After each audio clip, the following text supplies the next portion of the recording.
오늘의 사연 시작하겠습니다. 저는 서울에 살다 회사에서 일이 있어 요 몇 달 지방으로 출장을 와 있는 50대 남자입니다. 그러다 보니 자연스럽게 마누라와 주말 부부로 지내고 있네요. 자식들이야 뭐 이제 다 대학 다니고 직장 다니고 하면서 독립해 있으니 서로 의지할 건 우리 부부 둘밖에 없더군요. 그런데 제가 이렇게 멀리 떨어져 있어서 마누라도 외로워서 그랬던 걸까요? 제 친구놈한테 집에서 라면도 끓여주고 더 맛있는 것도 먹여준다던 마누라 생각을 하니 아직도 화가 치밀어 오르네요. 우리 부부는 양가 모두 가난한 집안의 장남과 장녀로 태어나서 금전적인 도움 없이 둘이서 받는 월급으로 생활하다 보니 이제까지 몇십 년을 맞벌이로 살 수밖에 없었습니다.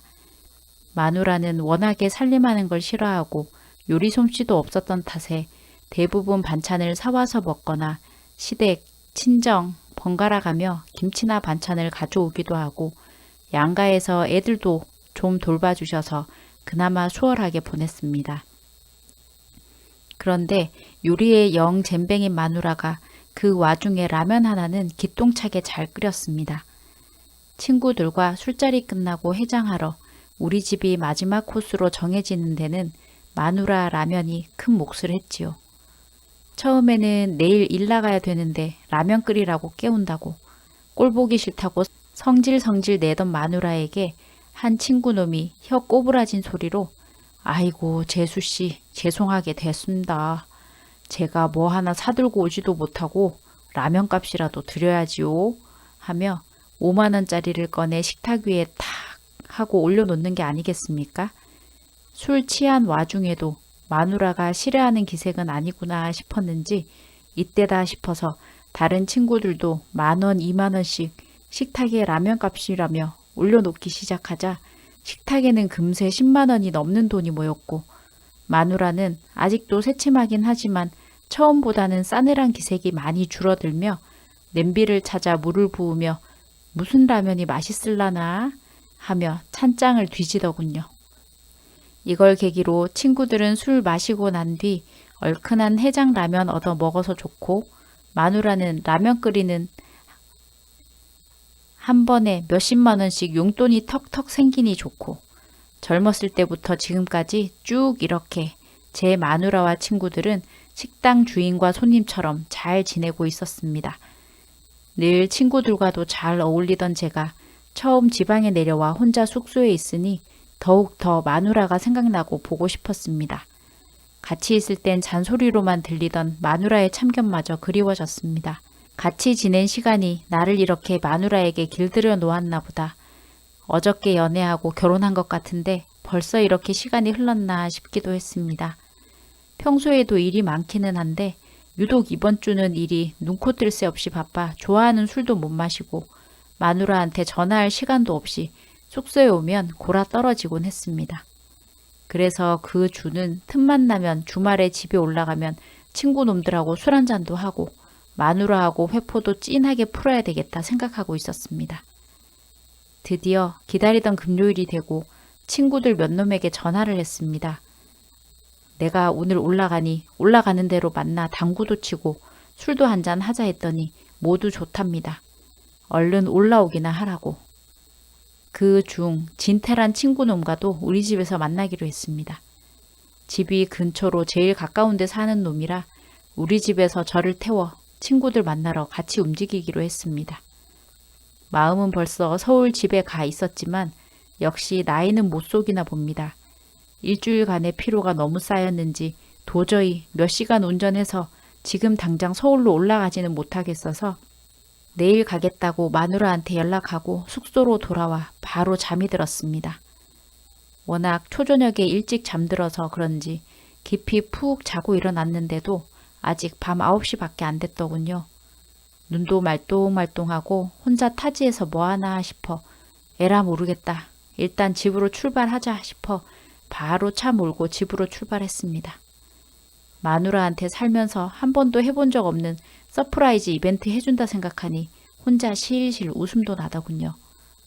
집에 도착하니 12시가 넘은 시간이라 평소 습관처럼 초인종을 누를 생각은 못하고 마누라 깰까 조심조심 그냥 열쇠로 열고 집에 들어갔습니다.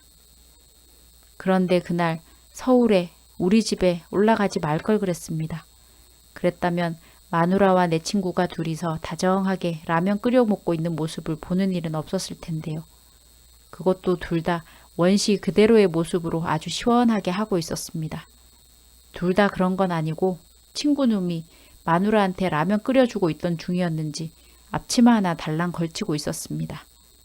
냄비채 식탁으로 가 라면을 덜어 먹으려는 중이었는지 친구는 냄비를 두 손으로 들고 가다 저와 눈이 정면으로 마주쳤고 깜짝 놀라 내 이름을 부르며 들고 있던 냄비를 놓쳤습니다.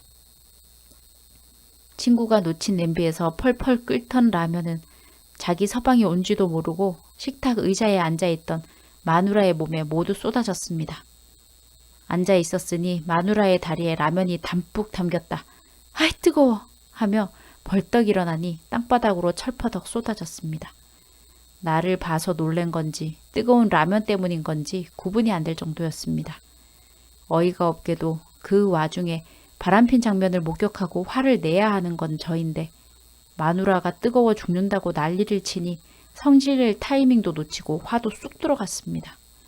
일단 사람은 살려야겠기에 진태와 둘이서 마누라를 욕실로 끌고 들어가 욕조에 찬물을 틀고 그 안에 마누라를 집어넣었습니다. 거기다 저는 냉동실에 있는 얼음까지 모조리 가져다 부었습니다. 그 사이 진태는 구조대에 전화를 했고 소파에 벗어 던져 두었던 자기 옷을 들고 슬며시 안방으로 들어가 입고 나왔습니다. 손에는 얇은 이불 하나도 들려 있었습니다. 이불은 뭐하러 들고 나오나 싶었는데 구조대가 집으로 들어오고 마누라를 욕조 밖으로 꺼내 들것에 태우고 밖으로 나갈 때 위에 덮어주더군요. 나중에 지방에 내려와 누워서 가만 생각해보니 저런 면에 마누라가 넘어간 건가 싶었습니다. 진태놈은 매너도 좋고 여자 마음도 잘 알고 챙길 줄 아는 놈이긴 합니다. 평소 부부 동반으로 만나면 마나님들은 모두 진태 마누라를 엄청 부러워했습니다. 공감해주는 남편, 말이 통하는 남편이라고요. 우리 마누라도 진태의 그런 면이 좋아서 넘어갔나?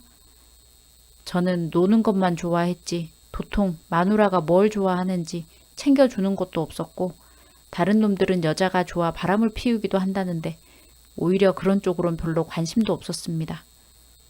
그날 병원에 간다 어쩐다 하며 어찌된 영문인지 자초지정은커녕 제대로 성질도 못 내고 헤어지게 되었습니다.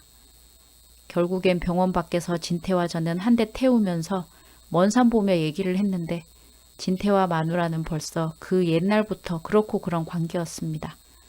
내 친구놈들도 이런 사실을 아는 놈들이 꽤 있더군요. 오랜 세월 저만 완전 바보 호구였던 겁니다. 그저 친구가 좋고 술이 좋아 허허거리며 어울렸을 뿐인데 이게 웬 날벼락이란 말인가요? 오늘 제가 늦게라도 집에 오지 않았으면 평생 모르게 그냥 속편하게 전처럼 살았겠지요. 차라리 그렇게 사는 게 나았을까요? 저는 생각할 시간이 필요했고 지금은 마누라에게 짐 싸서 집에서 나가라고 한 후에 다시 지방으로 일하러 와 있는 상태입니다. 다음 주에 올라왔을 때는 집에서 안 마주쳤으면 한다고 얘기해뒀습니다. 어차피 마누라는 화상으로 병원에 입원해 있으니 애들을 시키든 진태놈을 시키던지 해서 짐을 빼가겠지요. 화상을 입었으니 괜찮은가 걱정이 되다가도 그래 가지고서야 더 이상 남자를 만나고 다닐 수도 없겠지 싶어 쌤통이기도 하고 제 마음은 하루에도 몇 번씩 변덕이 죽을 듯 하고 있습니다. 진태놈한테 우리 마누라 데리고 살 거냐 물어보니 그건 아니랍니다. 서로 즐기기만 하지 각자의 가정을 깨지는 않기로 했다나? 진태 마누라도 집에서 머리 싸매고 누워있다고 들었는데 진태가 손이 발이 되도록 싹싹 빌며 앞으로 당신만 보고 살며 정말 잘하겠다고 했답니다. 그래서 진태는 한 번의 기회를 얻어 쫓겨나지 않고 생활하고 있는데 24시간 마누라의 감시하에 지낸다고 들었습니다. 이제 저도 마음의 결정을 내려야 할 때입니다. 헤어지자니 그동안의 정이 밟히고 같이 살자니 문득문득 생각나 미칠 것 같고 오늘도 잠은 안 오고 애꿎은 머리숱만 더 줄어들게 생겼네요. 이 사연을 들으시는 분들의 현명한 조언 부탁드립니다.